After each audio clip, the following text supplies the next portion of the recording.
नाही कसलं ऑपरेशन त्यांचं काय आहे, कसलं ऑपरेशन आहे? प्रताप सरनाईकांना जे एसटी महामंडळाचं अध्यक्षपद मिळालं ते पण काढलं गेलं. फडणवीस, माननीय मुख्यमंत्री फडणवीस रोज त्यांचं ऑपरेशन करतायत. रोज रोज त्यांचा अपमान होतोय, रोज त्यांचा ऑपरेशन करतायत. हा जो आहे शिंदे गट हा भारतीय जनता पक्षाच्या पोटात उगवलेला अपेंडिक्स आहे. तो कधी कापून टाकला जाईल. पोटामध्ये एक अपेंडिक्सची गाठ येते, ती गाठ आहे अपेंडिक्सची. ती हळूहळू सुचते आणि मग ती पिकते, ती फुटते किंवा कापून टाकली जाते. तेव्हा आमचं ऑपरेशन करण्यापेक्षा तुमच्या अपेंडिक्सचं ऑपरेशन फडणवीस करतायत.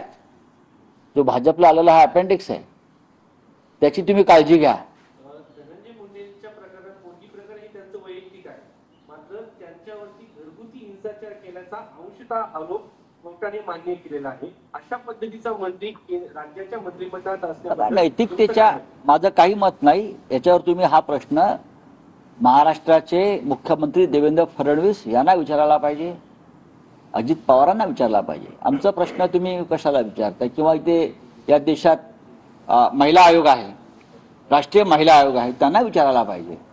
फार ताकदीचा महिला आयोग आहे ना भारतीय जनता पक्षाच्या ताब्यातला. महाराष्ट्रात महिला आयोग आहे, त्यांनाही प्रश्न विचारा. लाडकी बहीण योजनेमध्ये 1 महिन्यात 5 लाखांची घट झालेली आहे सर. 4 चाकी आढळली तर योजना तुम्हाला मिळणार नाही, लाभ मिळणार नाही. हळूहळू बरेच लाडक्या बहिणी त्या योजनेतून गाळल्या जातात. सरकारच्या तिजोरीत पैसे नाहीयेत. निवडणुका संपलेल्या आहेत, बहिणींनी मतं दिलेली आहेत. 1500 रुपये 3 महिन्याचे त्यांना पोचलेले आहेत, पण आता पैसे नाहीयेत. त्याच्यामुळे जेवढं त्यांना हे ओझं कमी करता येईल तेवढं ते करतील. नीती आयोगापासून अनेक वित्तीय संस्थांनी या योजनेवरती आपलं एकदम कठोर भाष्य व्यक्त केलं. चला सर, उद्योगपतींना त्रास देणाऱ्यांच्या विरोधात मोकुगा लावा असं मुख्यमंत्री म्हणतात. धनंजय मुंडे यांच्यावरती अशा पद्धतीचे आरोप झालेले आहेत, त्यांच्या विरोधात कोणता गुन्हा दाखल होऊ शकतो?